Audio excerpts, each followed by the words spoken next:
Alors bonjour à tous, j'espère que vous m'entendez bien. Super, je vais essayer de parler tout le temps dans le micro. Déjà je suis ravi qu'il y ait pas mal de gens dans l'amphi. Donc moi je m'appelle Benjamin Crescio, donc en effet comme on l'a dit, je suis maître de conférence à Cergy-Pontoise. Donc maître de conférence, ça veut dire que j'ai 50% de mon temps qui est alloué à l'enseignement et j'ai aussi 50% de mon temps qui est alloué, vous allez le voir, à la recherche. Donc là, bien sûr, on va parler recherche aujourd'hui. Toc. Donc moi, je travaille dans le laboratoire LAMBE, que vous avez juste ici, LAMBE. Donc ça veut dire que c'est le laboratoire d'analyse et de modélisation pour la biologie et l'environnement. On est un gros laboratoire, on est 3 équipes de recherche, avec 31 permanents en tout. Il y a environ 16 doctorants et post-doctorants. On est sur 2 universités. Il faut savoir qu'on est sur l'université de Cergy-Pontoise. L'université de Cergy-Pontoise, on a à peu près 6 enseignants-chercheurs et 3 doctorants. J'en ai 2 qui sont là justement, mes doctorants, donc je suis ravi. Vous pourrez parler avec eux aussi tout à l'heure.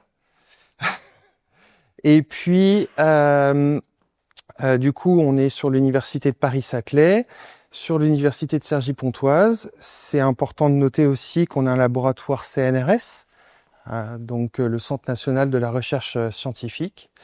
Alors nous, sur Cergy-Pontoise, en effet, on est plutôt des biophysiciens, des biologistes. Il faut savoir que sur l'université d'Evry à Paris-Saclay, ça va plutôt être des chimistes et des physiciens. Donc ça veut dire qu'on est vraiment sur une équipe pluridisciplinaire.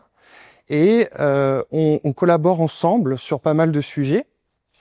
Moi, je vous présente justement quelques personnes qui sont sur l'université d'Evry, mais qui comptent beaucoup pour moi, puisque je travaille avec eux constamment sur les sujets que je vais vous présenter aujourd'hui. On a monsieur le professeur Juan Pelta, qui est lui un professeur de biophysique. On a monsieur Laurent Bacry, qui est un professeur de physique, donc très différent. On a madame Bénédicte Thiebaud, qui est, elle, docteur en biologie sur Cergy-Pontoise. Et puis, une des personnes avec qui je collabore beaucoup aussi, qui s'appelle docteur Sandra Grieve, qui est australienne, que j'ai fait venir justement sur Cergy-Pontoise. Et malheureusement, elle nous a quittés il y a peu de temps. Alors, elle n'est pas décédée, elle est partie dans un autre laboratoire. C'était mieux payé. Donc du coup, tant mieux pour elle. Mais en tout cas, voilà, ça fait partie de ces personnes-là qui sont très importantes pour moi. Et vous allez voir, et j'aimerais que vous compreniez aussi que toute la recherche que je vais présenter aujourd'hui, c'est pas une recherche qui est faite tout seul dans son laboratoire. C'est toujours de la recherche qui est faite en collaboration avec d'autres gens. C'est toujours un travail avec d'autres personnes. Et ça, c'est très important de le comprendre aussi. Moi, je vais vous parler un petit peu, d'abord, je vais me présenter sur mon parcours scientifique. Donc, j'ai un parcours scientifique un petit peu international. J'ai commencé mon doctorat principalement en biophysique moléculaire à l'université d'Evry-Paris-Saclay. Il faut savoir que de formation, j'étais plutôt un biochimiste. Donc, je me suis lancé un peu dans l'inconnu parce que souvent, la physique, c'est assez compliqué pour les biologistes. Mais moi, ça m'intéressait. Et après, une fois que j'ai complété mon doctorat, je suis parti à l'université de Notre-Dame, qui se trouve dans l'Indiana aux États-Unis, où j'ai travaillé sur des modèles plutôt biologiques. Et puis la biologie, je me suis rendu compte que ça pouvait ne pas tout expliquer sur les sciences. Donc du coup, j'ai décidé de faire un postdoc, un deuxième postdoc de 2015 à 2018 à Northeastern University, encore aux États-Unis, cette fois à Boston, où j'ai travaillé plutôt dans un laboratoire de physique. Parce que je pensais que c'était important de pouvoir connaître au maximum les différents types de sciences pour pouvoir les connecter aussi ensemble. Je suis revenu grâce à une bourse de la part du Génopôle. Donc le Génopôle, je pense que ça doit vous parler un petit peu. Bien sûr, on a le Généton. Donc voilà, ça fait partie justement de ces organismes qui permettent de faire de la recherche, en tout cas sur les maladies. Donc moi, j'ai été financé par le Génopôle. C'est une bourse qui était faite exprès pour que je puisse revenir en France. Donc c'est une bourse pour éviter la fuite des cerveaux et pour réappeler finalement les chercheurs à revenir travailler en France. Et puis j'ai eu le Graal, parce que c'est le plus important pour nous, c'est avoir un poste bien sûr un poste de maître de conférence en biologie et je suis en poste depuis 2019. Donc le plus important, et c'est ça aussi qu'il va falloir comprendre, on travaille à plusieurs, mais le nerf de la guerre, c'est toujours la même chose, il faut être financé. Je pense qu'on entend tous parler de l'état des finances publiques dernièrement. Donc malheureusement, je pense que ça va pas s'améliorer du point de vue de recherche, puisque c'est souvent sur ces budgets-là qu'on peut couper le plus facilement. J'espère que ce sera pas le cas. Moi, je voudrais insister que j'ai été lauréat d'une bourse de l'Agence nationale de la recherche, qui est dite JC, donc c'est jeunes chercheurs. Et grâce à ça, donc j'ai obtenu 350 000 € qui m'a permis de recruter un postdoc qui s'appelle le Dr Nathan Meyer, un doctorant qui est ici, qui s'appelle Luca Yessu, qui est italien. Et puis aussi, j'ai réussi à obtenir des financements de la part de la Direction Générale des Armées, puisque la Direction Générale des Armées s'intéresse aussi à la détection de pathologies. Et donc, ils ont pu me financer aussi avec Cergy Pontoise pour pouvoir recruter aussi une autre doctorante qui s'appelle Laura Ratino et qui est aussi présente dans l'auditoire. Donc, il ne faudra pas hésiter à leur parler aussi tout à l'heure s'ils en ont envie. Je vais vous introduire le plan de la conférence. Donc, ce sera un plan plutôt en 5 parties. Je vais commencer à parler de quelque chose qui est, je pense, extrêmement important, mais c'est pourquoi on fait cette recherche. Donc, forcément, je vais parler de l'impact social en santé, de la détection précoce de biomarqueurs. Vous allez comprendre que cette détection précoce de biomarqueurs, elle me permet d'aller plus loin et de poser des diagnostics qui sont dits précoces. Donc on va essayer de regarder aussi comment l'utilisation de ces biomarqueurs, elle est faite à l'hôpital, mais aussi les techniques qui sont utilisées à l'hôpital actuellement pour la recherche de ces biomarqueurs.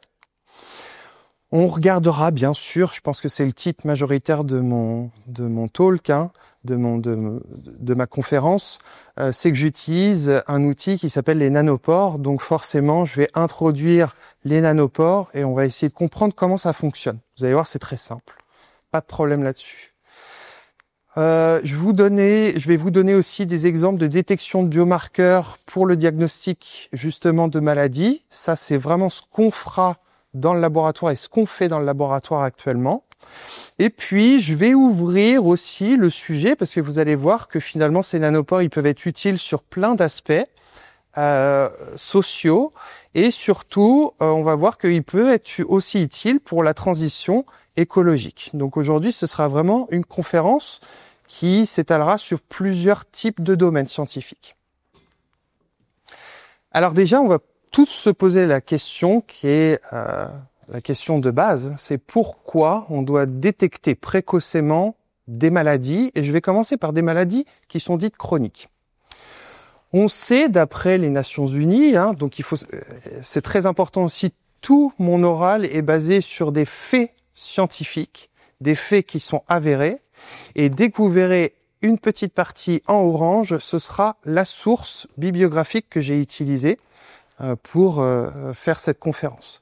Donc d'après les Nations Unies, et on est en 2022 puisque je n'ai pas de données précises après 2022, on peut estimer que en 2050, on sera à peu près 9,7 milliards d'individus sur Terre. Donc on peut imaginer que statistiquement, plus la population mondiale augmente, plus, et ça paraît logique, le nombre finalement de maladies chroniques va augmenter.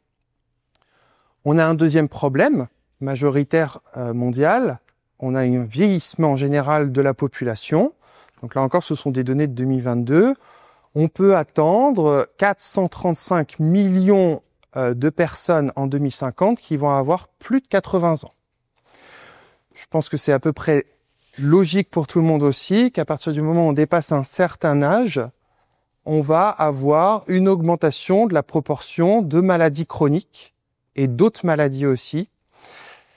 Et donc ça, il faut le tenir en compte. On a un troisième problème global qui est l'augmentation de la pollution sur Terre. On a estimé qu'en 2012, on avait à peu près 12,6 millions de décès dus uniquement à la pollution. Donc ça veut dire qu'il va falloir jouer sur ces trois axes pour essayer de détecter des maladies. J'ai récupéré des données maintenant principalement sur la France. On voit que actuellement, on a à peu près 15 millions de personnes en France qui sont atteintes de maladies chroniques. Ça ne va pas s'arranger. On estime, on voit une croissance très rapide. Donc en 2019, on avait à peu près 15%. On a pris 10% en plus en à peine 6 ans, ce qui est énorme. Ça veut dire que l'évolution sur 2050 peut être aussi énorme. Il faut savoir que 35% de ces personnes qui souffrent d'une maladie chronique ont aussi une activité professionnelle. Il ne faut pas oublier le lien socio-économique. Ces personnes qui ont des maladies professionnelles, on peut avoir aussi un lien économique néfaste, puisque ces personnes-là ne sont pas aptes forcément à pouvoir donner le maximum d'elles-mêmes en ayant des maladies chroniques. Et on remarque qu'on a à peu près une personne sur 5 qui ne travaille plus dans les 5 ans suivant le diagnostic de ces maladies chroniques. Je vais illustrer avec un deuxième exemple, et je pense que c'est un exemple qui nous touche tous, puisqu'on a tous au moins dans notre famille quelqu'un qui est sûrement décédé d'un cancer. Donc là, ce sont des données qui sont issues de l'Organisation mondiale de la santé, où on voit le taux d'incidence de cancer dans le monde entier. Donc il faut savoir que plus la carte est bleu foncé, plus on a une incidence de cancer qui est élevée dans ces pays-là. J'ai les chiffres de 2022, on est à peu près à 20 millions de nouveaux cas de cancer en une année, ce qui est énorme par rapport à la population mondiale. Imaginez, chaque année, on rajoute 20 millions de personnes qui sont atteintes de cancer.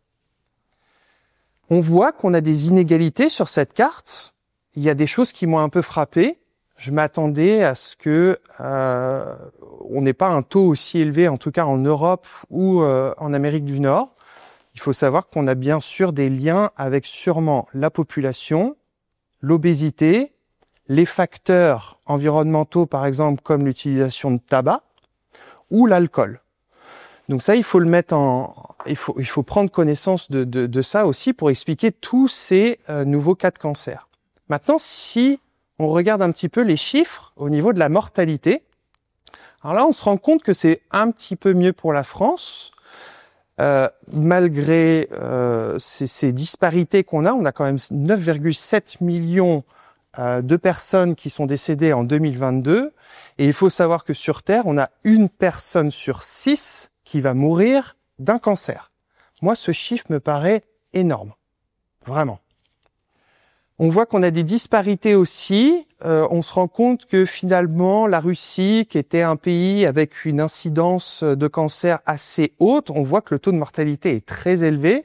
Donc ça, je pense que c'est dû aussi à des problèmes sur le parcours de santé et sur la détection aussi de ces cancers. On se rend compte, par exemple, maintenant, les États-Unis, le taux est quand même assez bien redescendu sur la mortalité. Donc ça veut dire que ça, c'est aussi intradépendant des États et finalement sur l'investissement qu'ils vont mettre en recherche pour essayer de baisser ce taux de mortalité. Maintenant, si on regarde encore les cancers qui tuent le plus, je suis désolé, c'est en anglais, on va avoir le cancer des poumons qui va tuer en majorité, on va avoir le cancer du côlon, le foie, bien sûr le sein, ça c'est uniquement chez la femme, et on a une suraugmentation actuellement aussi du cancer de l'estomac. Et donc ça, ce sont tous les cancers qui tuent le plus dans le monde. Maintenant, quel est l'intérêt d'avoir un diagnostic précoce ? Premier intérêt, et j'espère que vous allez tous le comprendre, si on fait un diagnostic précoce, on peut espérer avoir une augmentation du taux de survie sur les 5 ans. Donc ça, c'est un chiffre qui est beaucoup utilisé par les scientifiques, ce taux de survie sur 5 ans, à partir du moment où on a diagnostiqué. On voit que si on arrive à diagnostiquer précocement, par exemple, le cancer du poumon, on est à peu près à 24% de taux de survie à 5 ans, on peut monter jusqu'à 61% de taux de survie à 5 ans si c'est diagnostiqué de manière précoce. C'est exactement la même chose pour le cancer du pancréas et le cancer de l'estomac. Surtout estomac, regardez, on passe de 32% à 70% si on l'a détecté en temps, c'est-à-dire de manière précoce. Maintenant, la deuxième chose qui est super importante dans un diagnostic précoce, c'est qu'on peut espérer aussi avoir une amélioration de la qualité de vie des patients. On va pouvoir les traiter plus rapidement, donc on va pouvoir sûrement alléger une partie de leurs symptômes. On va avoir aussi une augmentation du nombre de traitements qui sont potentiellement efficaces. Malheureusement, quand on diagnostique un cancer au stade 4, il est souvent déjà trop tard. Donc ça, c'est aussi très important d'essayer de diagnostiquer ces cancers de manière le plus précocement possible pour pouvoir intervenir le plus rapidement possible. Ça va directement avec aussi une intervention chirurgicale qui est dite rapide. Ce sera beaucoup plus facile d'enlever une petite tumeur d'1 centimètre que d'enlever ce qu'on appelle des métastases, c'est-à-dire plusieurs tumeurs qui sont déjà disséminées dans l'organisme. Dernièrement, il faut quand même y penser. Pourquoi on fait ça aussi ? C'est pour diminuer les coûts de traitement pour les stades précoces, c'est-à-dire que à partir du moment où on commence à soigner précocement ces maladies, on sait qu'on va largement réduire les coûts pour la sécurité sociale. Donc ça aussi, il faut y penser en tant que scientifique. Donc voilà pourquoi je pense que c'est très important d'arriver sur des diagnostics précoces.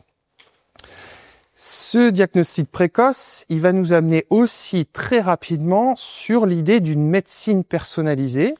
Et dans cette médecine personnalisée, on a 2 lettres qui apparaissent ici, qui sont AI, donc c'est intelligence artificielle. Je pense qu'on en parle en ce moment énormément. Vous allez voir qu'on l'utilise déjà dans le laboratoire depuis un petit moment. Et l'idée, c'est que on va faire de la recherche de biomarqueurs dans le futur directement, par exemple à partir d'une montre Apple Watch. C'est déjà fait. Vous allez voir que la montre Apple Watch est capable de détecter des biomarqueurs bien précis. On va en reparler un petit peu. Biomarqueurs, vous allez voir que vous connaissez tous. Cette idée, c'est que ces informations peuvent être envoyées à de l'intelligence artificielle qui, elle, peut nous aider aussi à détecter des maladies, donc par rapport à une goutte de sang ou directement à l'hôpital, et puis pour détecter le plus précocement possible des maladies. L'idée, c'est qu'on peut regarder beaucoup de choses. On peut regarder des éléments sanguins, on peut regarder des éléments de type battement cardiaque, pression artérielle, c'est ce qui est déjà utilisé. Ici, on peut avoir des tests de détection, par exemple, de la concentration de sucre. C'est déjà fait pour tous ceux qui sont diabétiques. On peut imaginer des choses qui sont directement placées dans votre bouche ou même sur vos yeux.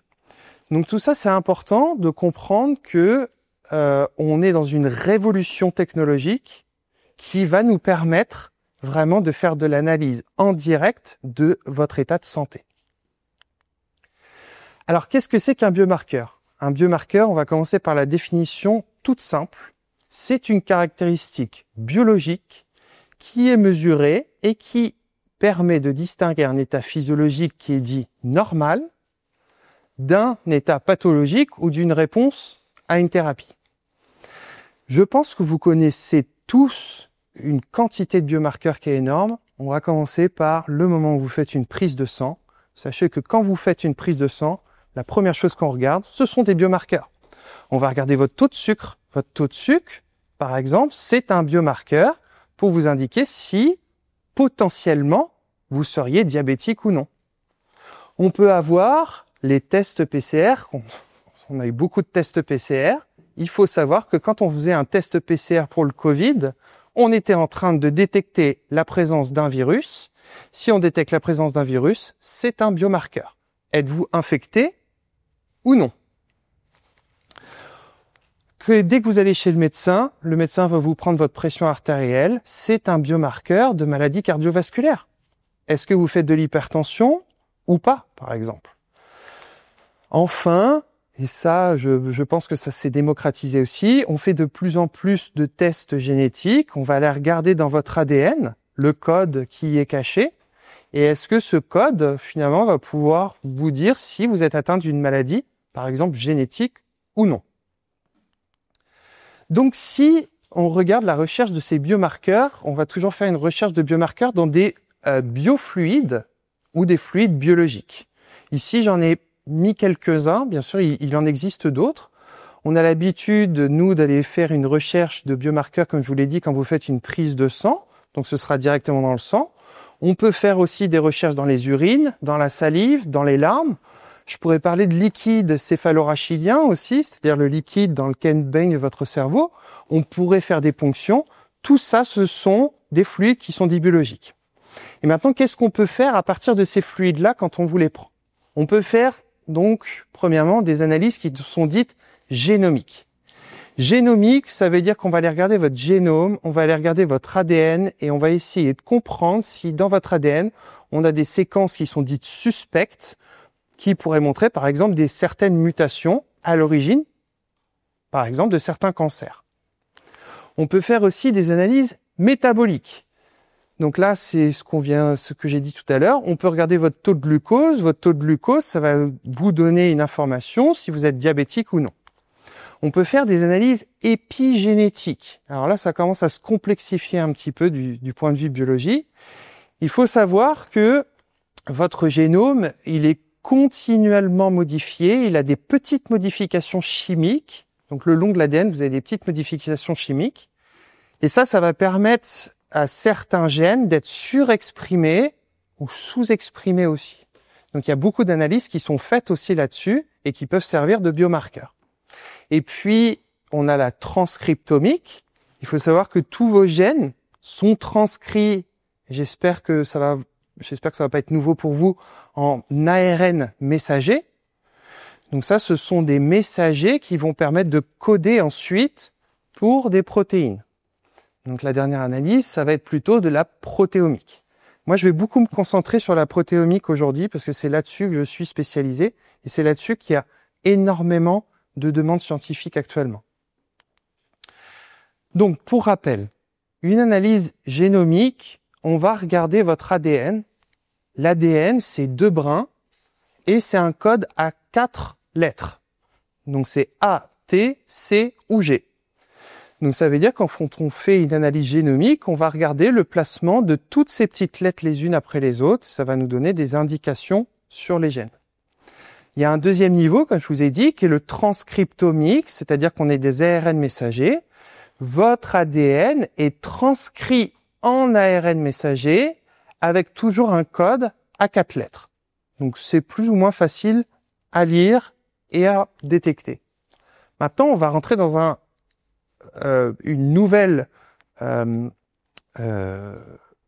approche qui va être plutôt la protéomique. Ça va être l'analyse de toutes les protéines. Et là, ça va commencer à se compliquer. Il faut savoir que déjà que le code des protéines et l'alphabet des protéines qui est utilisé va utiliser 20 lettres. Donc, c'est-à-dire qu'on est parti de l'ADN, on a 4 lettres, l'ARN messager 4 lettres, puis on arrive à l'échelle de la protéine avec plus de 20 lettres. Donc, c'est déjà plus compliqué de comprendre ce qui se passe au niveau de cette séquence. Puis après, en bout de chaîne, bien sûr, vous avez l'aspect métabolique. Donc ça, c'est ce que je vous ai dit, par exemple le taux de sucre ou le taux de certains métaboliques que vous pouvez avoir dans votre sang. Donc maintenant, moi, je vais me rapprocher toujours de la protéomique. Les techniques qui sont utilisées en protéomique, on va pouvoir faire de la purification qui est dite de protéines. On va pouvoir détecter des protéines. On va pouvoir caractériser ces protéines. Donc caractériser, c'est-à-dire comprendre leur structure, comprendre cet enchaînement de 20 acides aminés. Justement, pour comprendre l'enchaînement de ces 20 acides aminés, on peut faire du séquençage, c'est regarder toutes les lettres les unes après les autres.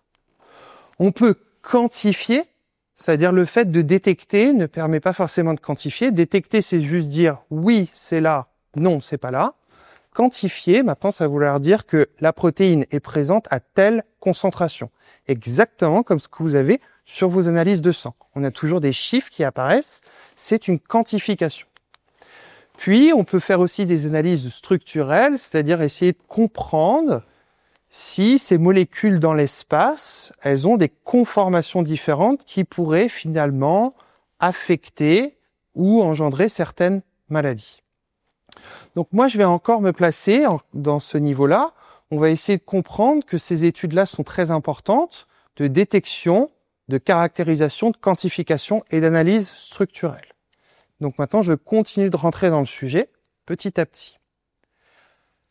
Quand vous partez à l'hôpital et qu'il va falloir détecter un élément très précis qu'il y a dans votre sang, on va utiliser cette technique bien précise qui s'appelle l'ELISA. L'ELISA, c'est une technique qui permet de détecter, donc savoir si la protéine est présente ou non, mais aussi de quantifier, c'est-à-dire savoir le nombre de molécules que vous allez retrouver dans votre échantillon.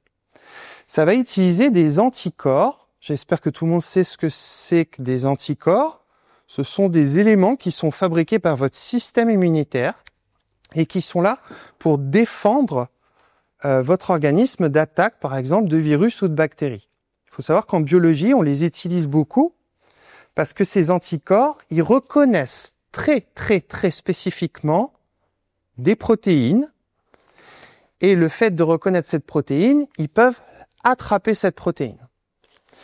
Maintenant, on peut utiliser un autre anticorps qui va se fixer sur notre protéine d'intérêt qui est ici en bleu, et on va pouvoir utiliser des dosages qu'on appelle colorimétriques, ou on peut même utiliser de la radioactivité, qui va pouvoir nous donner des couleurs, et cette couleur, elle va être proportionnelle à la quantité de molécules que vous allez retrouver dans votre échantillon. Si vous n'avez pas de molécules bleues dans votre échantillon, vous n'aurez pas de couleur. Si vous détectez une protéine bleue dans votre échantillon, vous allez avoir une couleur, et plus la couleur est sombre, plus il y a de petites molécules bleues. Donc ça, c'est la technique qui est utilisée majoritairement à l'hôpital pour pouvoir détecter des protéines. Le problème, c'est déjà qu'on utilise des anticorps. Ces anticorps, donc ici, reconnaissent ce qu'on appelle un antigène, c'est votre protéine d'intérêt. Et pour la reconnaissance, ils vont utiliser ce qu'on appelle un épitope, c'est une partie qui va réagir avec l'anticorps, et l'anticorps va reconnaître cette partie très spécifiquement et va pouvoir s'y attacher. Le problème de ça, c'est que si vous avez une modification de votre antigène, une mutation par exemple dans la séquence de la protéine, de l'antigène ici, il n'y aura plus de reconnaissance et vous allez perdre votre signal. C'est très grave. Ça veut dire que votre protéine, elle est toujours là, vous ne la détectez plus, et pourtant, elle est là, mais il y a peut-être eu une mutation quelque part. On utilise aussi beaucoup de radioactivité si on veut détecter à des concentrations qui sont très faibles. Qui dit radioactivité dit des laboratoires qui sont très spécialisés et très contrôlés. Et on parle aussi d'une main-d'œuvre qui est très qualifiée, c'est-à-dire des gens qui sont capables de travailler avec des éléments radioactifs de manière constante. Par exemple, je ne suis pas habilité, moi, à travailler avec des éléments radioactifs. C'est une formation en plus, et il faut l'apprendre. Donc ça veut dire que tout ça, encore une autre fois, avec une main-d'œuvre qualifiée, c'est un coût pour la sécurité sociale. La deuxième technique qui est largement utilisée, elle est extrêmement complexe et je vais essayer de la simplifier le plus possible. Quand vous prenez un échantillon de sang, on va pouvoir avoir un échantillon qui va être dit purifié, c'est-à-dire qu'on va aller chercher déjà un peu l'élément que vous voulez regarder dans votre sang, ou alors on peut utiliser directement votre échantillon de sang, et dans cet échantillon-là, il y a plein de protéines. Il y en a des milliers et des milliers et des milliers. Et la spectrométrie de masse, c'est une technique qui permet de identifier toutes ces protéines qui sont contenues dans un mélange. Et comment on fait ça? On va utiliser des petits ciseaux moléculaires. On va faire ce qu'on appelle une protéolyse. Protéo pour protéines et lyse, c'est-à-dire qu'on va casser les protéines en plein de petits morceaux. Une fois qu'on a cassé ces protéines en plein de petits morceaux, on va les envoyer dans un appareil qui est assez complexe, qui peut faire d'ailleurs la moitié de la taille de cette estrade. Donc, il faut imaginer que ce sont des appareils qui sont très gros. Et on va pouvoir détecter très spécifiquement ces petits morceaux de protéines qu'on appelle des peptides. Ensuite, vous avez un ordinateur qui va envoyer des informations sur des bases de données qui sont internationales et on va pouvoir faire de l'identification de protéines. Le problème dans tout ça, c'est que cette technique-là ne permet pas de détecter un très faible nombre de copies de biomarqueurs. Et ça, je ne sais pas si vous le rappelez depuis tout à l'heure, c'est très important. Quand on est à un premier stade de la maladie, on va sûrement avoir un très faible nombre de ces biomarqueurs. Donc il faut trouver des techniques qui permettent justement de détecter quelques copies de ces protéines dans un échantillon sanguin. Sinon, on passerait à côté de la maladie.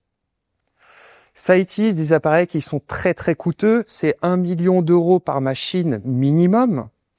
Donc, je ne vais pas rentrer dans le détail de la science, mais de manière très rapide, on va détecter la masse en fait de ces molécules-là, et en fonction de la masse de ces molécules-là, on va pouvoir identifier les molécules directement. Ça veut dire aussi qu'on a besoin d'une main-d'œuvre qui est très qualifiée. Ça, c'est très complexe aussi à l'hôpital de trouver une main-d'œuvre qui est très qualifiée pour pouvoir utiliser ce genre d'appareil. Donc ça, ce sont les deux techniques qui sont les plus utilisées. Et bien sûr, moi, je vais essayer de vous démontrer aujourd'hui qu'on a des techniques qui sont alternatives. Et bien sûr, c'est avec la technique des nanopores. Alors la technique des nanopores, déjà, on va essayer de comprendre l'étymologie du mot. On est sur nano. Donc nano, on pense tout de suite à nanotechnologie. Il faut savoir que le nano, c'est 1 nanomètre, c'est 1 milliard de fois plus petit que le mètre. Il faut savoir qu'un brin d'ADN, par exemple, fait 2 nanomètres. Donc, on est dans l'infiniment petit, on se rapproche même quasiment de la taille que font des atomes. Un atome d'hydrogène, c'est 0,1 nanomètre. C'est-à-dire qu'on va vraiment s'approcher de l'infiniment petit. Voilà une image de ces nanopores qu'on va utiliser. Ce que vous avez ici, c'est un nanopore d'aérolysine. Je vais beaucoup en parler aujourd'hui. C'est le nanopore que j'utilise dans mon laboratoire. On voit ici une vue du dessus. Alors, on va essayer de comprendre l'étymologie de la deuxième partie. Pore, je pense que c'est à peu près clair pour tout le monde que ça forme un petit trou, un nanotrou. Donc, c'est un nanopore. C'est quelque chose qui va percer et qui va fabriquer un trou quelque part. Je vais vous expliquer comment ça marche. Si on regarde, donc, vu de dessus, on voit ce trou. On voit que ce pore fait à peu près 16 nanomètres de diamètre sur la vue du dessus. Et sur la vue de côté, on voit que en hauteur, le pore fait 10 nanomètres. Et c'est là où ça va être intéressant. Il forme un trou qui fait à peine 1,8 nanomètres. C'est-à-dire que ce trou est plus petit que un ADN dans son diamètre. Les avantages, et c'est ça qu'on va essayer de regarder petit à petit, c'est que on va essayer de détecter des protéines qui passent dans ces petits trous. Et donc, ça veut dire qu'on va pouvoir détecter individuellement chaque molécule qui va passer dans ce trou. C'est ce qu'on appelle une technique en molécule unique. On arrive à regarder constamment chaque petite molécule les unes après les autres. On peut avoir une détection de ces molécules brutes sans anticorps. Donc, je vous ai dit tout à l'heure, les anticorps, ça pouvait être problématique, puisque si on a des modifications ou si la protéine est altérée, on va peut-être pas pouvoir le détecter grâce à ces anticorps. On va voir que la technologie est assez incroyable, elle tient dans une main, c'est-à-dire dans une clé USB. Donc, n'importe qui d'entre vous aujourd'hui pourrait repartir, malheureusement j'en ai pas sur moi, pourrait repartir avec sa petite clé USB pour pouvoir faire ses expériences à la maison. Ça, c'est révolutionnaire aussi. Et c'est ça qui est intéressant, c'est que ça permet de démocratiser une technique. Et on pense maintenant aussi qu'on va pouvoir l'adapter, comme je vous l'ai dit tout à l'heure, par exemple, peut-être dans le futur dans une Apple Watch. Ce qui est très important, et ça j'en ai pas encore parlé, on va pouvoir détecter aussi des modifications chimiques directement sur les protéines. Et il n'y a quasiment aucune technique qui est capable de le faire avec cette précision-là. Et on va voir que toujours, on réduit les coûts. Plus la machine est petite, plus le coût est réduit. Alors maintenant, comment ça marche? On va regarder une petite vidéo. Vous avez un nanopore. Là, on le regarde en 3 dimensions, on le voit tourner sur lui-même. Le principe du nanopore, c'est qu'il va... Alors là, on a une autre, excusez-moi, on a une autre représentation de nanopore. Ici, on voit bien notre nanotrou qui est juste là. Donc maintenant, ce pore, je vous ai dit, il forme des trous. Mais des trous dans quoi? Il forme des trous dans des membranes. Toutes vos cellules sont composées de membranes. Et on a un exemple ici de membrane qui entoure votre cellule. Alors ici, c'est différent. C'est un nanopore qui s'insère dans une membrane dans laquelle est contenu du sel, en haut et en bas. Et quand j'applique un champ électrique, on commence à avoir le sel qui commence à bouger. Dès que j'ai une petite molécule, ma protéine d'intérêt que je vais vouloir détecter et qui va rentrer dans le pore, elle va m'induire une chute de courant. On voit que cette chute de courant, elle est proportionnelle à la taille de la molécule. Donc ça veut dire que plus la molécule est grande, et plus ici, on voyait une chute de courant qui était importante, plus la molécule est petite, moins la chute de courant est importante. Tout ça, ça peut se faire, on va voir ici, dans un système qui est dit microfluidique, où je vais pouvoir avoir des milliers de petites membranes dans laquelle j'ai un petit nanopore qui est intégré. Donc ça veut dire que c'est des techniques qui permettent d'analyser aussi plein de molécules en même temps et très rapidement. Voilà à quoi ça ressemble, votre petit appareil. Il est juste ici. Ici, on a toutes les petites membranes. Et vous voyez que ça tient dans la main. C'est une petite clé USB que je connecte à un ordinateur. Ici, vous avez toutes les membranes. On va bien voir la clé USB qui est ici. Vous voyez, avec le connecteur qui part vers l'ordinateur. Et la société qui a développé cette technique a même inventé, alors le petit s'appelle Mignon. Je pense que c'était un gros coup commercial, c'est très intelligent de la part d'Oxford Nanopore. Et maintenant, on est monté sur des gammes où on peut analyser plein de petits mignons ensemble. Et ils ont appelé ça Prometheus. Pour ceux qui savent à peu près la mythologie, il y a des choses qui sont très intéressantes à regarder là-dessus. Donc ça s'est fait grâce à une entreprise qui a eu une super idée. Et je vais vous montrer comment l'idée est apparue. Je voudrais juste qu'on se rappelle ensemble. Ici, j'ai un petit pore, il est inséré dans une membrane. Ce que je fais, je détecte un courant. J'ai une petite molécule d'intérêt qui rentre, par exemple la protéine que je vais vouloir analyser. Qu'est-ce qui se passe? On a moins de courant qui peut traverser le pore et j'observe une chute de courant. J'utilise une autre molécule et vous voyez qu'ici elle est plus grande par exemple, je vais avoir une plus grande chute de courant. Voilà la technique. J'espère que c'est assez clair pour tout le monde parce que maintenant, on va essayer de comprendre comment je peux analyser beaucoup de molécules avec cette technique-là. Donc, ça veut dire que cette technique, elle permet de détecter un grand nombre de molécules de tailles différentes, avec des modifications chimiques différentes, avec des conformations dans l'espace qui sont aussi différentes, et à l'échelle de la molécule unique, c'est-à-dire qu'on peut détecter très très peu de molécules. Les différents types de nanopores qui sont utilisés dans le monde, je vais aller très rapidement. Je vous ai introduit des nanopores qui sont dits protéiques. Il faut savoir que les nanopores que je vous ai montrés, ils sont issus de toxines bactériennes, c'est-à-dire on les a récupérés de bactéries. Ce sont des sales objets, je vais vous le dire entre nous, qui sont faits pour tuer. Ils sont là pour tuer leur hôte. Nous, en tant que biologistes, on a récupéré ces objets et on les a adaptés finalement pour faire de la détection de molécules. Vous avez aussi des nanopores, et l'homme est assez intelligent, qui sont dits artificiels, c'est-à-dire que maintenant on peut fabriquer artificiellement avec des membranes de semi-conducteurs. Les semi-conducteurs, vous en entendez parler souvent aussi, ce sont des matériaux qui permettent de fabriquer des puces électroniques. Donc les semi-conducteurs qui sont utilisés pour fabriquer des tout petits trous aussi. Et puis, j'ai développé des nanopores, on ne va pas aller très loin comme ça, qui sont dits hybrides, c'est-à-dire que j'ai récupéré un nanopore artificiel et j'ai mis un nanopore protéique dedans. Et du coup, ça fait un système hybride. Donc ça veut dire que là, je ne vais pas rentrer dans le détail, mais vous avez beaucoup de types de nanopores avec des tailles très différentes qui nous permettent, nous, d'aller chercher le bon nanopore pour savoir le bon type de biomarqueur qu'il va falloir détecter. Alors, cette évolution de la technique, on est parti sur du séquençage d'ADN, et ça a été très intelligent. On est en 1996 et on a ce premier schéma qui apparaît. Alors, il a été publié qu'en 2016.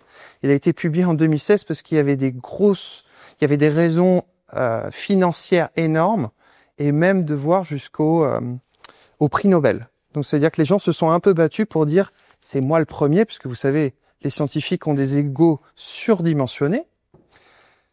Pas moi. Du coup, vous voyez la technique ici. On a une membrane ici. Ce qu'on voit, c'est une petite membrane qui est là. On a un petit pore et il nous montre une molécule d'ADN qui est en train de passer. Et il a déjà compris à l'époque, en 1996, que chaque lettre a un volume différent. Et comme je vous l'ai dit, à chaque fois que vous avez un volume différent qui rentre dans le pore, vous avez un signal électrique qui est différent. Donc là, on est en 1996, on commence à avoir les premiers résultats sur l'ADN. Je vais passer tout ça, mais il va falloir attendre à peu près 2014 pour que cette petite clé USB soit développée. Et c'est là aussi, j'aimerais vous lancer un message. Quand on trouve quelque chose dans un laboratoire, on est en 1996, on ne pourra pas le retrouver dans le commerce au moins 20 ans après. Donc ça, c'est important. On a besoin d'un développement. Il y a un développement technologique qui se fait. Il faut essayer de comprendre ce qu'on vient de développer. Donc vous voyez, on peut faire une découverte, mais il va falloir peut-être attendre 20 ans pour que ça puisse arriver vraiment dans un marché ou alors à l'utilisation pour les patients. Donc, ce qu'ils ont fait Oxford Nanopore, et c'est ça qui était très intelligent, c'est qu'ils ont inventé un système où vous avez votre petit nanopore, vous avez un brin d'ADN, et une partie de ce brin d'ADN va passer dans le nanopore. Comme chaque lettre A, T, C ou G a un volume différent, vous allez obtenir un signal électrique différent, et ça va vous permettre de séquencer l'ADN. Ça a été une révolution. Il faut savoir que ça a drastiquement réduit les coûts de séquençage d'ADN et c'est surtout extrêmement intelligent d'avoir fait un système qu'on puisse transporter partout. Pourquoi ? On a des exemples qui sont très marquants, pour moi en tout cas, et qui m'ont vraiment, je trouve que ce sont des très beaux exemples. On a dans la revue Nature qui est assez prestigieuse, bien sûr, ça a été démontré que cette petite plateforme qui permet le séquençage d'ADN a été envoyée directement en Guinée au moment de l'expansion du virus Ebola. Et je peux vous assurer qu'en tant que scientifique, vous n'avez pas envie d'aller sur place pour aller détecter ça. La plupart du temps, on ne peut pas le faire de toute façon puisqu'on ne peut pas transporter les machines pour le séquençage. Et là, ça a été incroyable. Regardez, les chercheurs sont partis avec une toute petite valise. Ils avaient juste besoin d'ordinateur, ils ont branché les petites clés USB et ils ont carrément pu séquencer en temps réel l'évolution du virus Ebola. Ce qui a permis de trier aussi les gens et de permettre aussi de soigner plus spécifiquement ces gens. Le virus Ebola, c'est terrible. Donc ça, je trouve que ça a été une très belle chose. Ah, bien sûr. Ça, c'est magnifique aussi. Quand on invente quelque chose et qu'on le fait partir après dans la Station spatiale internationale, je pense qu'on a quand même bien réussi sa vie. Ici, on a l'exemple dans la Station spatiale internationale. On le voit pas trop parce qu'il y a quand même beaucoup d'appareils à droite et à gauche. Mais on a une astronaute qui est en train de faire du séquençage d'ADN. Il faut savoir que dans la Station spatiale internationale, ils ont très peur de contamination bactérienne. Vous avez des bactéries qui peuvent commencer à se développer, qui pourraient finalement affecter toute la station spatiale. Et donc, souvent, ils sont en train de regarder les génomes de certaines bactéries pour savoir s'il va vraiment y avoir un problème au sein de la station spatiale. Donc ça, c'est des beaux exemples de la technologie pour le séquençage d'ADN. Moi, je vais essayer de revenir toujours sur mon problème des protéines et des biomarqueurs. Je vous ai dit que c'était très complexe par rapport à de l'ADN. Il faut savoir que dans votre génome, vous avez à peu près 25 000 gènes et ces 25 000 gènes vont coder pour à peu près 100 000 ARN messagers qui eux-mêmes vont coder pour un nombre supérieur à 100 000 de protéines. Et il faut savoir que toutes ces protéines, je vous ai dit qu'elles pouvaient être modifiées chimiquement aussi. Donc, votre protéome, il est composé de plus d'1 million de protéines.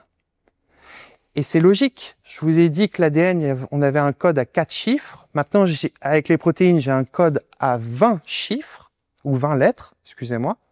Ça augmente la complexité. Et surtout, on se rend compte que toutes ces modifications chimiques qui sont juste ici, qu'on peut retrouver sur les protéines, ça va augmenter la diversité de ces protéines et donc de ces biomarqueurs. Donc on arrive sur une révolution en ce moment où on commence à être capable aussi de détecter toutes ces modifications chimiques. Et je vais vous montrer et démontrer que les nanopores peuvent le faire. Donc les efforts des chercheurs en ce moment, ils se concentrent sur 4 axes qui sont très différents. Un axe d'identification et de quantification de biomarqueurs, un axe de détection de réactions chimiques. C'est très intéressant de pouvoir détecter des réactions chimiques qui se passent à l'échelle nanométrique. Je ne rentrerai pas dans le détail. On s'intéresse aussi à la compréhension des systèmes biologiques qui sont déjà existants dans vos cellules, c'est-à-dire qu'on essaie de refaire ces expériences-là dans les laboratoires pour comprendre comment vos cellules marchent. Et puis, je vous en ai parlé, on essaie aussi de séquencer les protéines. Si on séquence les protéines, ça veut dire qu'on est capable de les détecter et de les identifier. Donc moi, je vais surtout m'intéresser à cette partie-là qui va être l'identification et la quantification de biomarqueurs pour les maladies précoces. On va commencer par un travail qu'on a fait dans le laboratoire par une étudiante qui était très intelligente, mais qui malheureusement est partie au bout de 6 mois. Et en à peine 6 mois, elle a réussi à publier un magnifique papier que je vais vous présenter ici, qui est sur la détection de biomarqueurs donc protéiques, surtout avec un intérêt sur les coagulopathies. Ces biomarqueurs protéiques, on appelle ça les fibrinopeptides. Il faut savoir que dans votre sang, vous avez constamment ici un fibrinogène plasmatique. C'est juste une très grosse protéine. Et elle est indispensable parce que si vous vous coupez, qu'est-ce qui va se passer? Cette grosse molécule qui est juste ici, elle va se polymériser. Et qu'est-ce qu'elle va faire? Elle va venir former un petit clou plaquettaire qui va pouvoir fermer votre vaisseau sanguin et éviter que vous continuiez de perdre du sang. Donc ça veut dire que si on s'intéresse à cette molécule-là qui permet d'arrêter la perte de sang, on est bien sur des coagulopathies. On a un phénomène de coagulation qui permet l'arrêt de la perte de sang. Ce qui est très intéressant, c'est que pour se polymériser, cette grosse protéine qu'on voit ici, elle va relarguer dans votre sang des petites molécules qu'on appelle fibrinopeptides. Ces petites molécules, voilà à quoi elles ressemblent. On peut en avoir de 2 sortes. On peut avoir une sorte qui est dite fibrinopeptide A naturelle. Et puis, on peut en avoir une avec une petite modification chimique ici qui s'appelle une phosphorylation. Donc, l'intérêt, c'est de pouvoir détecter ces formes-là directement dans votre sang. Si on n'arrive pas à les détecter, ça veut forcément dire ici qu'on va avoir un problème sur la coagulation. Ce qui est très intéressant, c'est que cette petite forme qui est aussi modifiée chimiquement, on a vu qu'elle était, sa concentration dans votre sang augmente avec une attaque cardiaque, augmente dans le cadre de cancer des ovaires ou de coagulopathie. Donc ça veut dire qu'on dépasse même le problème de coagulopathie, on va aussi sur un problème de cancer si on peut les détecter. Ces petites molécules, elles vont progressivement être digérées dans votre sang et on peut aussi les détecter. Malheureusement, actuellement, et c'est ça qui m'a paru assez dingue, c'est qu'on n'avait aucune méthode de détection qui était disponible sur le marché.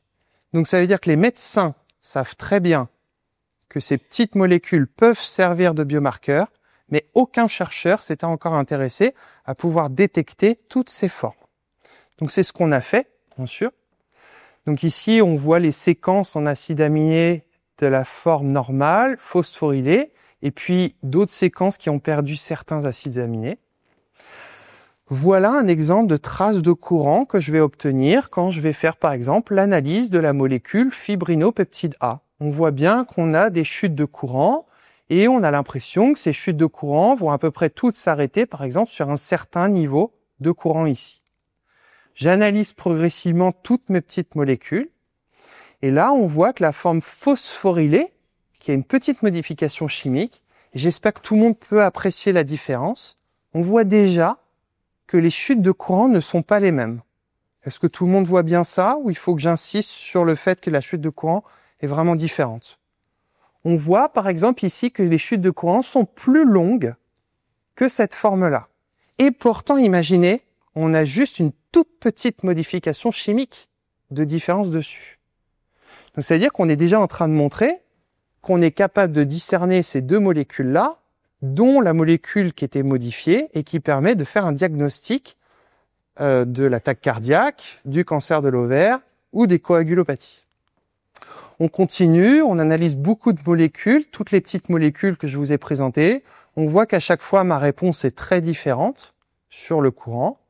Et ce qu'on a fait à la fin, c'est qu'on a mélangé toutes ces molécules-là ensemble, parce que le défi, c'est de mélanger tout et essayer de savoir si on peut toutes les détecter.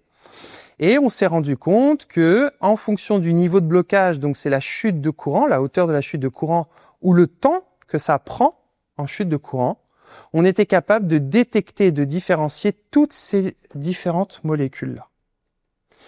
Donc ça, c'est un premier résultat qui est très important, puisque ça va pouvoir permettre dans le futur de pouvoir développer des outils de diagnostic, sachant que nous, quand on regarde molécule après molécule, on peut aussi détecter des très faibles concentrations, et on l'a fait pour ce papier-là.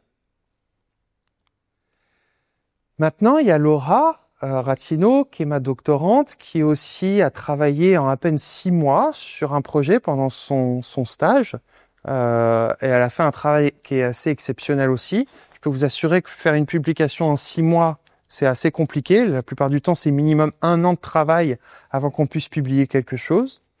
Elle s'est intéressée ici à la détection d'hormones qui régulent l'osmolarité et la pression artérielle. C'est ce qu'on appelle la vasopressine.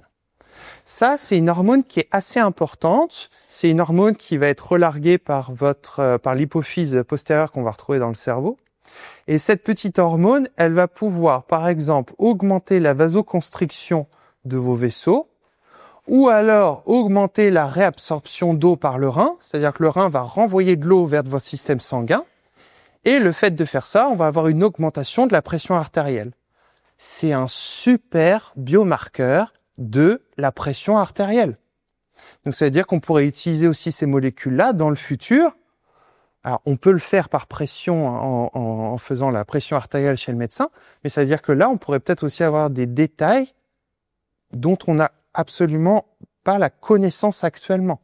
Est-ce que ces molécules-là peuvent jouer un rôle aux concentrations auxquelles on est en train de les détecter? Il faut savoir qu'aussi, la molécule vasopressine, elle peut avoir 2 conformations dans l'espace qui sont sensiblement différentes, et pourtant, elles ont la même séquence. Donc ici, on voit une vasopressine qui est dite D-vasopressine. On voit qu'on a un petit acide aminé ici et il va envoyer une petite fonction chimique dans ce sens-là.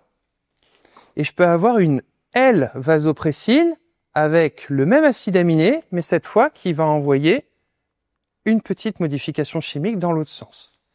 Ça veut dire que les molécules, si je mets un miroir entre les deux, elles sont dites chirales. C'est-à-dire que les molécules se ressemblent parfaitement dans l'espace par rapport à un axe de symétrie qui est donné ici avec un miroir. Et pourtant, ce qu'on va voir, c'est que la technique, c'est toujours l'utilisation de mon nanopore. Je mets mes petites molécules dedans et qu'est-ce que je vois? Eh ben, on voit que la molécule, la vasopressine L, n'a pas la même réponse que la vasopressine D. On voit ici un détail de petites traces de courant. Pour la LAVP, on voit qu'on a des courants qui sont très courts et moyennement profonds. Et ici, on voit que pour la molécule DAVP, on a des événements qui sont beaucoup plus profonds et beaucoup plus longs. Donc ça veut dire qu'on a été capable de différencier ces 2 molécules-là qui elles-mêmes ont un intérêt diagnostique. Il faut savoir qu'actuellement, la détection de ces variants, elle est impossible avec d'autres techniques analytiques. Donc, ça veut dire qu'on a vraiment développé un outil qui peut être aussi utilisé sur une clé USB dans le futur par l'hôpital pour pouvoir, par exemple, détecter un biomarqueur de la pression artérielle. On a Lucas Yessou, donc qui est mon doctorant aussi, avec Monsieur Juan Pelta, qui travaille actuellement sur la détection d'isomères, je vais vous expliquer ce que c'est, qui sont impliqués dans la myopathie centronucléaire. La myopathie centronucléaire, c'est une maladie génétique, mais il faut savoir que ce sont deux protéines qui vont avoir du mal à interagir ensemble. Et vous voyez, ça peut créer ce genre de malformation. On voit ici que les doigts, par exemple, sont tordus vers l'extérieur, où là, par exemple, cette personne-là ne peut même pas aplatir ses doigts. On a aussi des problèmes de formation de couches graisseuses qui se fait anormalement le long du corps. Donc ça veut dire que ça encore, c'est très important de pouvoir le détecter dans le futur. Je vous parle d'isomères. Les isomères, c'est une molécule qui va pouvoir adopter deux conformations dans l'espace qui sont sensiblement différentes. Et pourtant, c'est la même molécule. C'est comme si on me regardait en ce moment, Benjamin Crescio, je suis dans cet état-là, mais en même temps, je pourrais être à cet endroit-là et avoir cette conformation-là.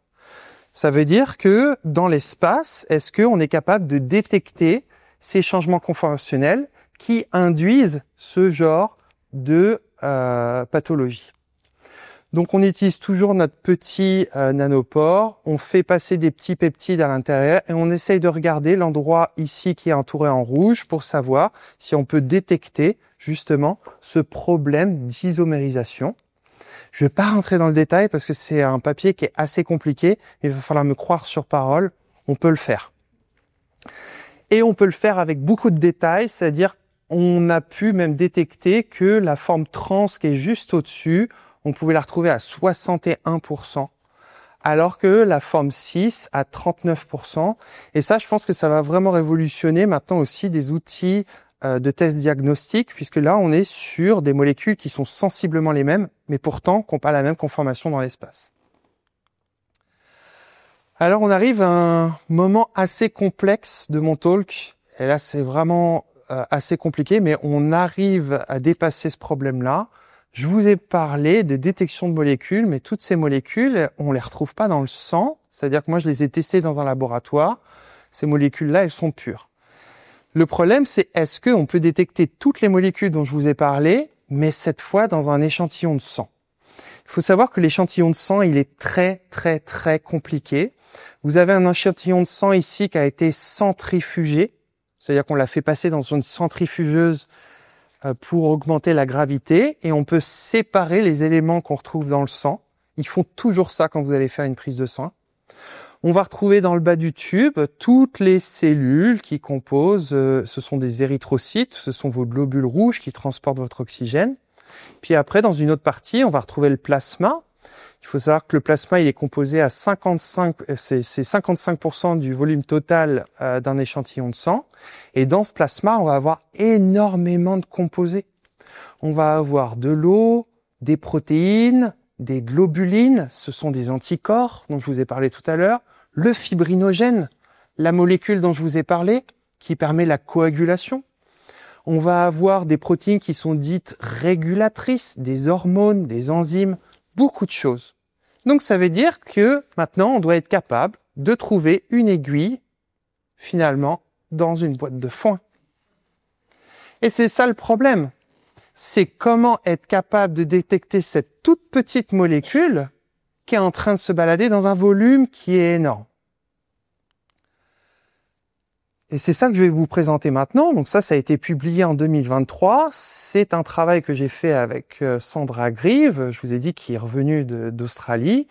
Et donc, on a regardé ça sur la détection de biomarqueurs cliniques, cette fois de réactions allergiques et aussi de certains cancers.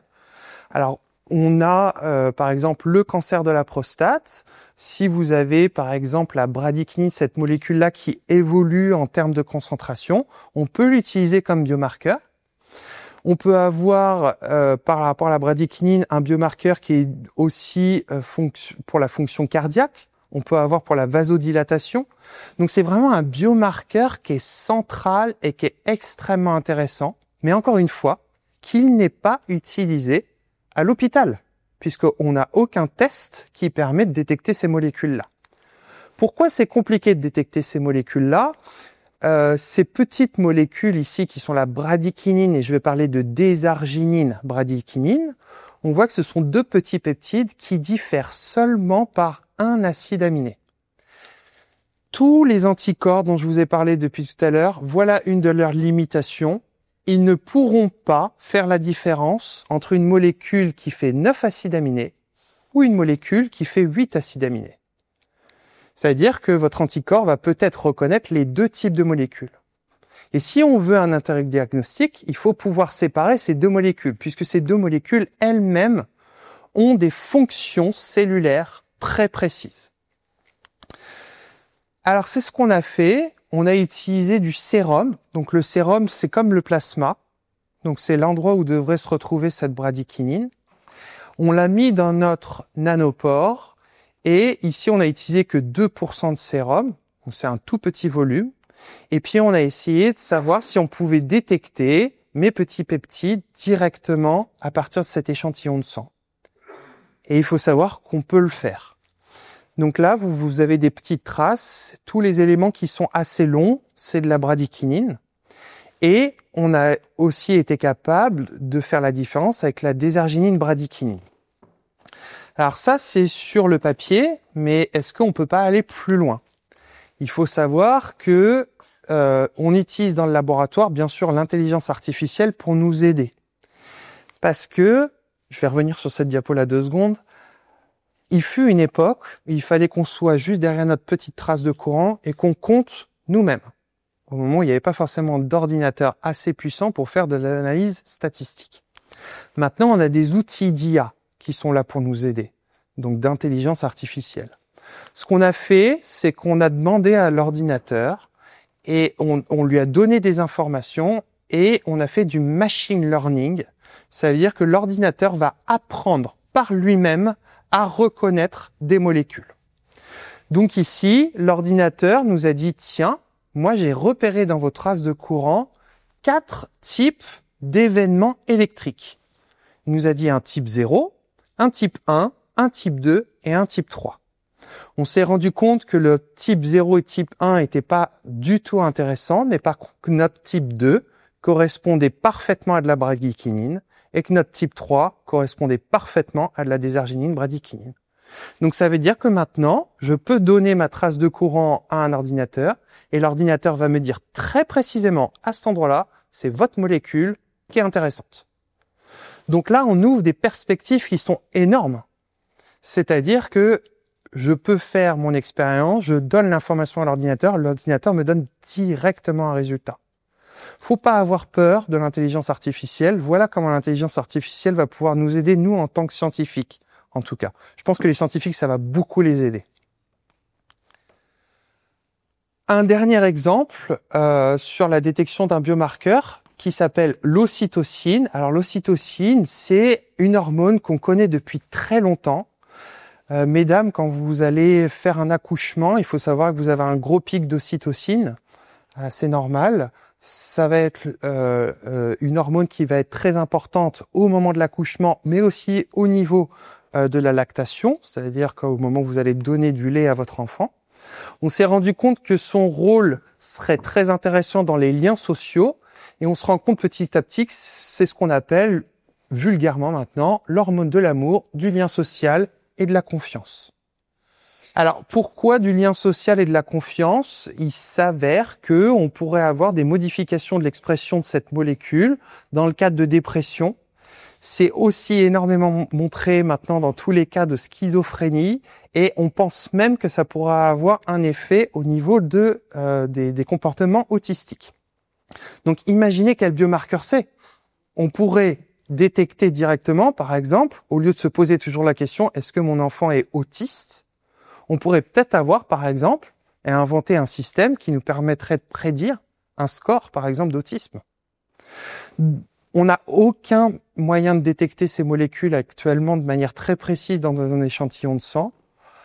Il faut savoir que ces molécules, elles peuvent exister sous deux formes, où on a juste une petite modification ici de la partie chimique, et c'est comme d'habitude, il n'y a quasiment aucune technique analytique qui est capable d'avoir ce niveau de détail actuellement pour pouvoir les détecter.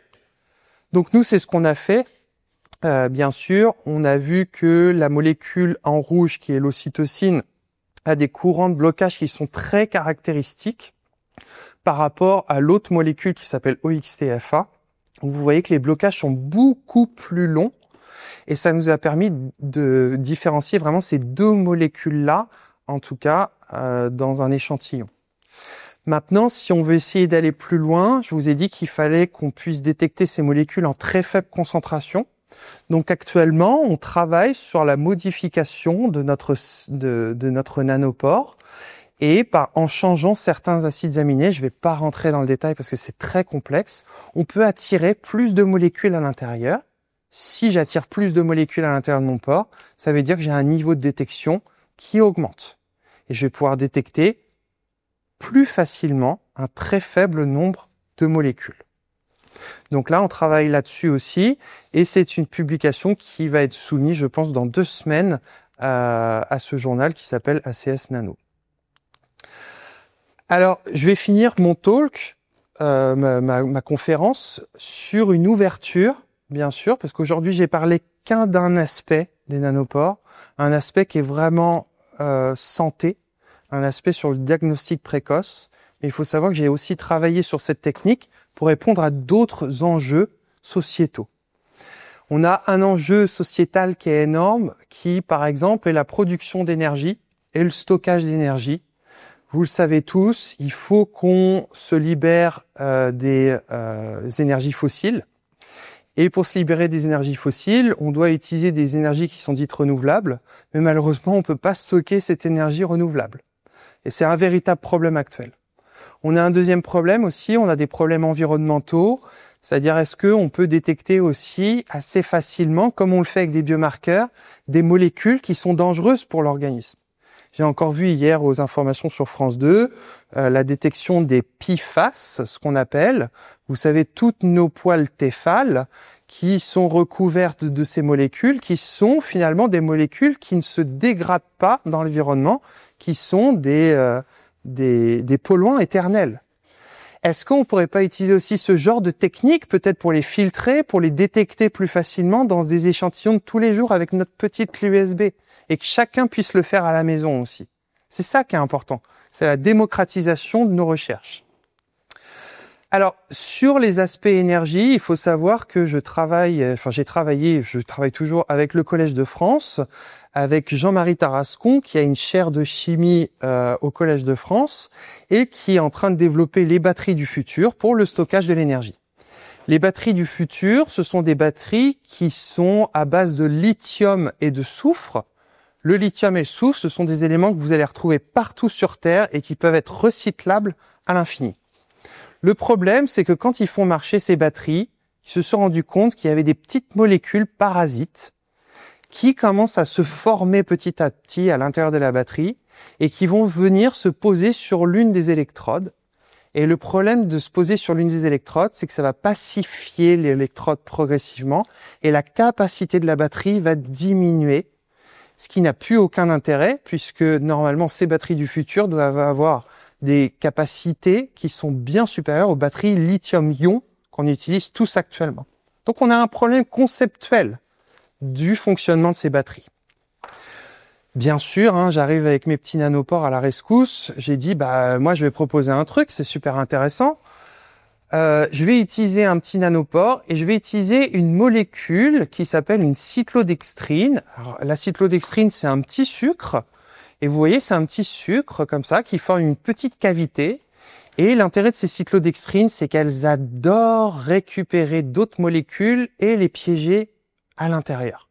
Donc ici, on voit la formation d'un petit complexe d'une cyclodextrine avec une molécule à l'intérieur. Il Il faut savoir que ces cyclodextrines, elles aiment beaucoup les molécules parasites qui sont formées dans ces batteries lithium-soufre. Donc, bien sûr, j'ai commencé à essayer de détecter toutes ces molécules. Et on voit que ces molécules, elles sont composées de plusieurs atomes de soufre. Ici, 3 soufres, 4 soufres, 5 soufres. Et ma technique est capable de les détecter très précisément. On voit que la hauteur du courant n'est jamais la même. Donc ça, c'est super important. Pourquoi? Parce que ça ouvre des applications. Ça ouvre des applications où on peut imaginer qu'à l'intérieur de la batterie, on va fabriquer une membrane. Cette membrane, elle est composée de plein de cyclodextrines qui vont attraper ces molécules. Et comme ces molécules sont attrapées, elles ne vont plus aller polluer l'électrode. Et normalement, la batterie devrait marcher. Ça a été financé par un grand projet européen, donc on est toujours en train de travailler dessus et sur la fabrication de ce type de membrane. Un autre aspect aussi, c'est des applications qui sont dites d'environnement. Ça, c'est super joli. Vous avez 2 grains de pollen. On sait qu'il y a de plus en plus de gens qui deviennent allergiques, donc il y a un aspect de santé, mais il y a un aspect environnement aussi. On voit 2 grains de pollen, un pollen de cyprès et un pollen de cèdre. Et on voit que ces 2 grains de pollen sont sensiblement identiques. Et pourtant, un cèdre, c'est pas un cyprès. On le voit tous, ça n'a pas du tout la même forme. Et pourtant, les grains de pollen sont différents. Il y a des chercheurs japonais qui se sont amusés à essayer d'attraper ces petits grains de pollen et de pouvoir les différencier dans l'espace. Vous voyez qu'ils ressemblent parfaitement l'un à l'autre. Bien sûr, pas de surprise, si je vous montre le résultat, c'est qu'ils ont réussi aussi à faire la différence entre un grain de cèdre et un grain de cyprès. Donc, ça veut dire qu'on a des applications qui sont énormes aussi sur la détection de particules, de ce qu'on appelle de nanoparticules, liées à l'environnement, ou ici, un problème aussi de santé avec les allergies. Enfin, et ça, c'est un projet sur lequel je travaille, c'est un projet complètement fou, et je pense que ça va dépasser beaucoup de gens ici.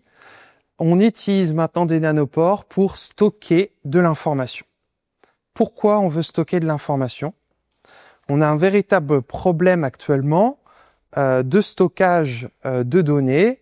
Je pense que vous avez entendu parler, la France investit beaucoup dans des centres de stockage de données qui sont utilisés après par des serveurs pour pouvoir envoyer les données à droite et à gauche dans le monde entier.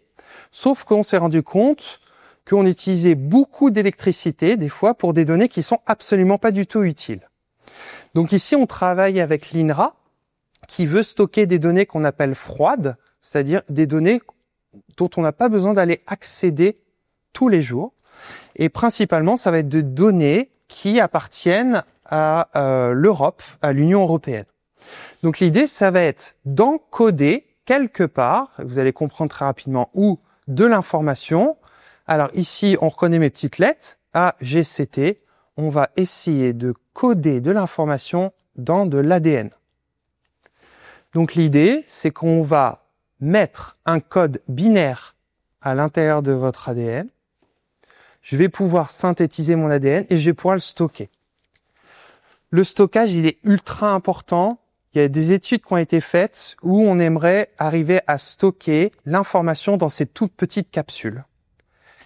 Ça va peut-être vous paraître étonnant, mais pour l'instant, toutes les données de stockage qu'on a sont toujours faites sur des cassettes vidéo.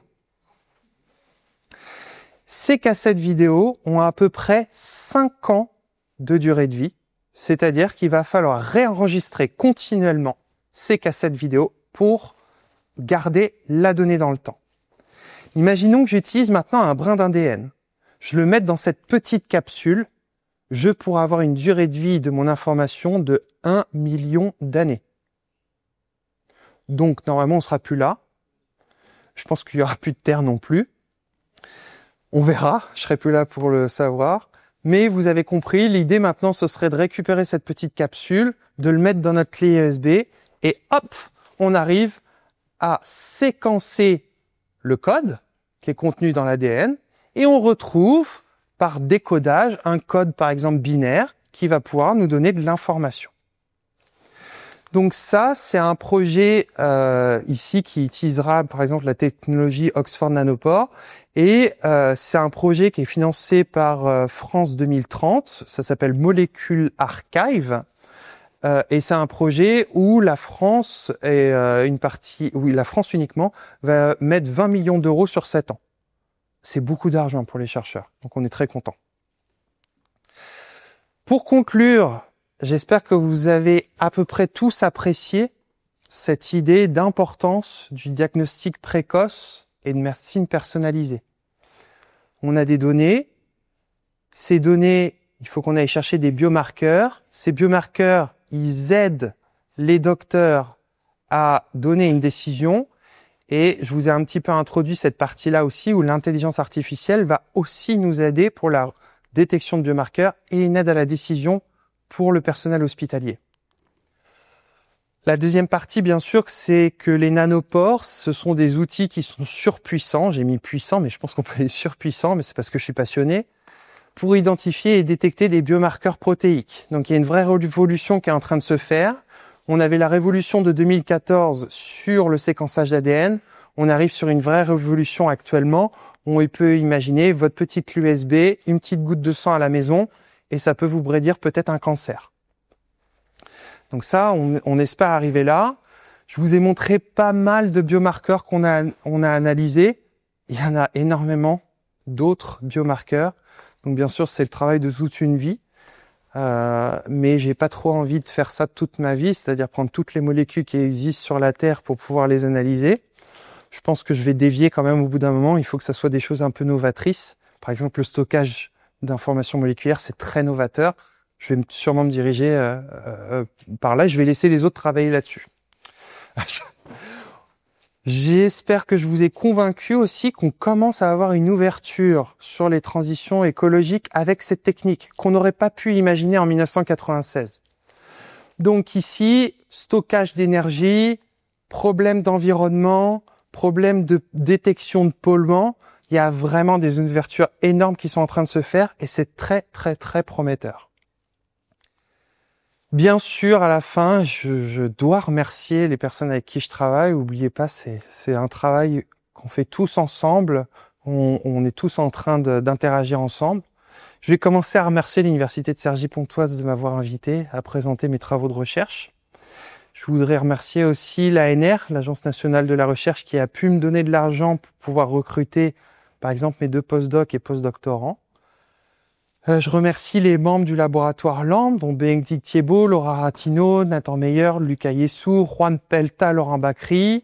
Sandra est partie malheureusement, elle travaillait dans une start-up qu'on a lancée au sein de Cergy-Pontoise. Elle est partie dans une autre start-up, mais j'espère bien que je vais la ramener à un moment ou à un autre pour retravailler dans la start-up. Et puis je voudrais remercier aussi Mathias Winterhalter, c'est un professeur que j'ai invité dernièrement. Et on est en train de travailler beaucoup sur des matériaux hybrides aussi, de nouveau, pour la détection de biomarqueurs précoces. Je vous remercie. Si vous avez des questions, je suis là pour répondre.